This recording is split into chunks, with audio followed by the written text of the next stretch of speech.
please talk to us about what you think. Did Arsenal lose it or did City win it? What do you think is it? Did Arsenal choke? Did they capitulate? I've had such big words pronounced in this studio this morning. Chep with capitulate, Sammy with his latest, Teddy is there. Teddy kept saying men versus boys.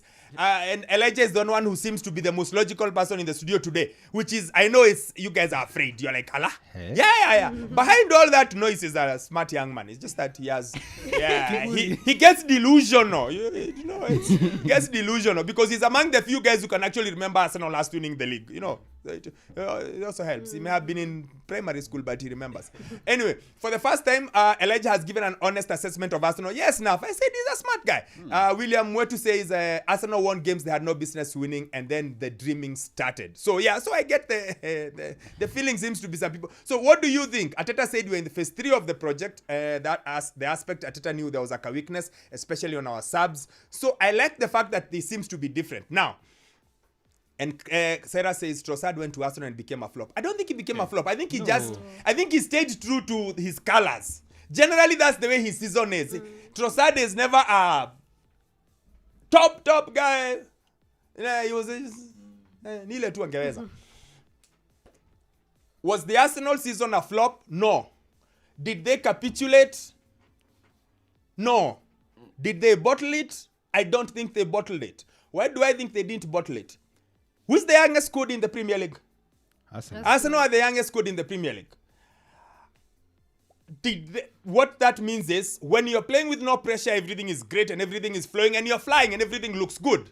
But the moment people crank up the pressure, you feel it. And the moment you feel it, the question of experience comes in. How do you deal with these things? How do you know what to do, what not to do? So either you have won something before or you are a bit older. The Leicester team that won the league 7 years ago was a lot of Johnny old men and 2 super talents.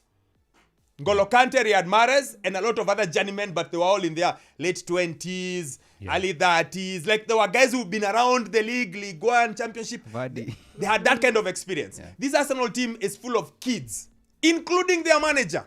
Guys, we forget. How old is Mikel Arteta? 38, 39. He's 40. I think he's 40 now. No. 43. He can't be 43. How old is Arteta? Yeah. How old is Arteta? Arteta is not old. Yeah? 41. He's 41. He's a child. I'm literally older than Arteta.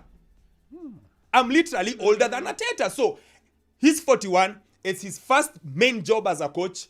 Even he is learning. And I'm going to give... I can see Sammy rolling his eyes. I'm going to give him an example with his favorite basketball coach currently.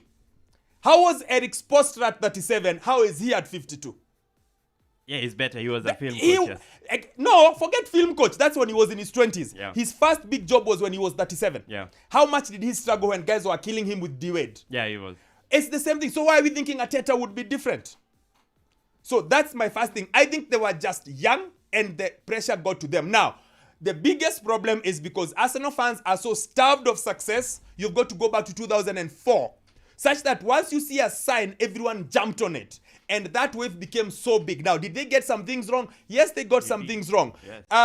Over-celebrated at times. And I know Gary Neville got kicked so much for saying it. But they over-celebrated at times. It's not even one guy. It's that picture they did of 11 to go. See that picture? Yes. In the dressing room? I think it was too much. I agree with what Thierry Henry said. The passion went too much. You can feel the emotion. But you have to control it. Yeah. The Arsenal one was all over the place. Yep. I know people like Zinchenko doing the whole rallying cry, but it's not necessarily a good thing. Yeah. They lacked leaders. Arsenal just don't have leaders. Who's the leader? Who's the go-to guy? You see the way KDB told off Pep in the Champions League game? Like, stop talking. Yeah, keep quiet. Like, I know what I am doing. Like, we know. Who can tell that to Arteta? Maybe Who? Shaka alone. But yeah. Who? They don't have men. You watch that video of Ruben Diaz. Yeah. Diaz and Gundo. Then they are talking, you're like, whoa, these are men, man. Yeah. You're like, yeah, these are proper guys. Rodri, these are guys. They're like, we go out and show them. Who's that at Arsenal? Then, of course, their squad is thin. They have a really good first 11, but not much else after that. Now, could they have done things differently? I think so. Could they have changed something? I think so. Could they have gotten a different player in? I think so. Was Trossard maybe the best person? Maybe not. But would have Mudryk been? Also not. Was Kiwior a good addition? Potentially. For now, no. And the last one I'm going to say is something that is called the fake table. Last year, was it last year, but when City had a 14-point lead on Liverpool at the turn of the year, or 13, and Pep kept saying, this is a fake lead. Because Liverpool had 2 games in hand, or something like that. And in the end, it was a 1-point game. Either last season, but one. Don't kill me with the details. I'm too old, I can't remember. Yeah. When was it? I cannot remember. But the table that everyone kept sharing with me, you see, at this point in time, Arsenal are this, and let me just pull it out. Where is it? I hope I saved it. There's a table where match day 28, Arsenal are 8 points ahead, having played a game more. Yes. Yeah. Now, it's an 8-point lead, yes, but Arsenal had played a game more. Yeah. And they were yet to go to City and to go to Liverpool. Yep. So, it's 8 points. But you have to go to City, which you're almost certainly going to lose. They haven't lost a game at home, I don't know in how long. And you're playing Liverpool away. So, in end, they have a game in hand. So, in essence, it's what? -1.